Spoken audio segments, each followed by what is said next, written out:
policy will create stagnation and no job growth. But the second thing that causes that is regulation. Companies do not want to put money into investments where they don't think they're going to get a return.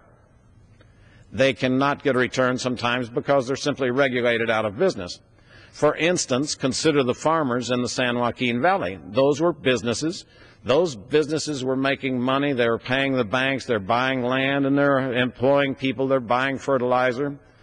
But the silvery minnow, a 2-inch minnow that we would all want to keep alive, got all of the water in the San Joaquin River. A judge declared that we're going to regulate the water away from people and to the minnow. So 27,000 farmers in the San Joaquin Valley lost their jobs. Now then, those people are not making the payments on their land.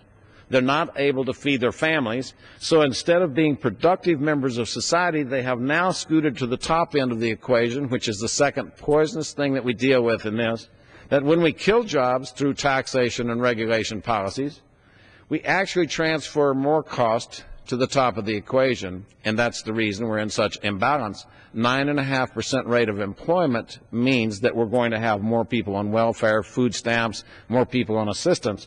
I think we have a moral obligation to begin to fix the job situation in the country, and we do that by finding the balance point in regulations. I do not want to see the minnow go extinct, but neither do I want to see our jobs go extinct. We have killed industries in this country in the name of regulation. The spotted owl was simply a regulation that was put into effect in our national forest, and in New Mexico alone, we lost 20,000 jobs because of the spotted owl regulation. I don't think we should stand by and watch the spotted owl become extinct, but neither do I think that we should have given up those jobs. Those jobs have gone to Canada. Now, I love the Canadians, but I would rather have the jobs here and be using U.S. timber. In the meantime, when we stopped cutting timber, then we started seeing massive forest fires because of the buildup of fuel in our forests. An additional problem has been found in the West, where the trees use up all the water. They transpire it. Formerly, what was happening is that New Mexico, with its arid climate, had fewer trees per acre, maybe 50, maybe 100. Now we've got 2,500. The trees are crowding the grass off. The grass is on the slopes. The water can't run through grass as easily as it can run across bare ground. And so now with no grass, the water is rushing into the streams down at the bottom of the mountain. Used to, the grass slowed it down. It had a chance to percolate in and recharge the aquifers. So we're finding many of our mountain communities now starved for water. So not only have we lost the jobs, not only have we put people on welfare and driven up the cost of government, we also are creating resource shortages throughout the West, and we absolutely must begin to deal with all of this. So if we are to look again at another industry that we have simply dismantled or in the process of dismantling, I would look offshore in Louisiana. Now, my wife and I made a career in repairing oil wells, and so we understand the processes that happened offshore. We understand the decisions that were made. I think BP should be accountable, and they're being held accountable. They are actually paying the bills on the cleanup, and that's set in law and is actually happening right now.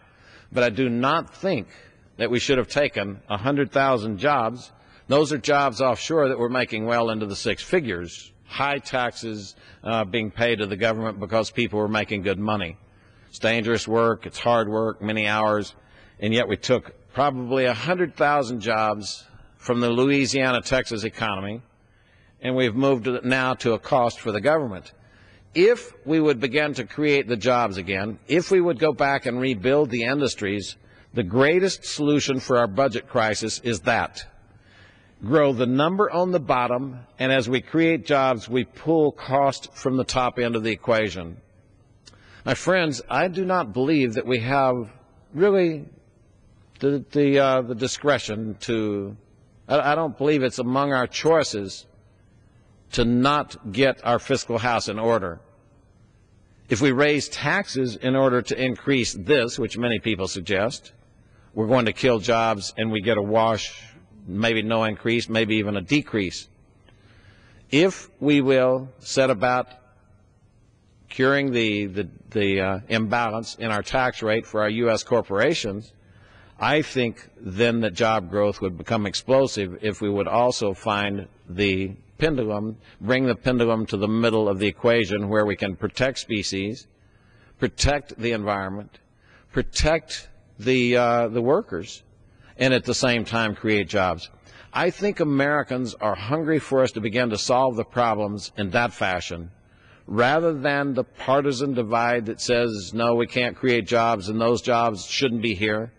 I think that Americans are going to insist that we do what it takes to bring back the manufacturing jobs, those good career jobs, not just a job, but a career. That's what people are hungry for.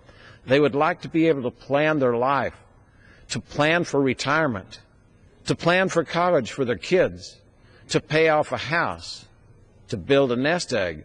That's what Americans are hungry for, and it is not possible in the environment that we have right now. When we kill the job growth, we kill opportunity. When we kill job growth, we kill prosperity. And I think Americans are hungry for the prosperity. They're hungry for a forensic audit of our government that begins to say, why does it take $3.5 trillion to run the government? Every person sees things every day that our government does that don't make sense, that cost too much, and in the end, kill our jobs and drive them overseas. Now, the people would ask, well, that's not possible and it's going to take too long. First of all, is it possible?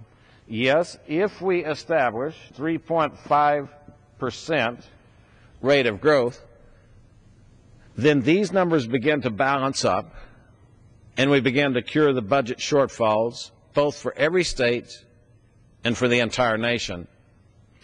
3.5% rate of growth, then you would ask, is that possible? Well, we have averaged, as a country, we have averaged 3.5% rate of growth over the last 75 years. It is extremely possible. So let us take on the hard tasks of finding the savings in the budget, increasing our job growth, and we're going to find the solutions to the economic woes that threaten our entire society, that threaten our entire economy. We have many people who question, well, can we cut the government? Can we cut the size of government right now with unemployment? It's going to drive unemployment too high, that we should not be laying off a single federal worker. New Zealand came upon that question a decade or two ago. New Zealand began to ask themselves the same question. Why is our economy sluggish? New Zealand was in the bottom third of the world's economies. They said we're a developed country. We have smart people. We have hardworking people. Why aren't we in the top third? New Zealand's conclusion is that they had too many non-government functions inside the government. And so they took one agency and set about to cut the non-essential government jobs, just to cut them, without regard to what it's going to do to unemployment or any other question. In the Department of Labor, that's the one they took it on, and I had visited with the guy who actually did this. They cut from 63,000 approximately employees down to one employee. He actually said, I could have cut myself, but I had to go home that night and face my wife. And by the way, I should wish my wife happy Valentine's Day. She is in New Mexico and I'm here. And also my mom, two special women in my life. But he said he could not go home and face his wife if he had cut his own job.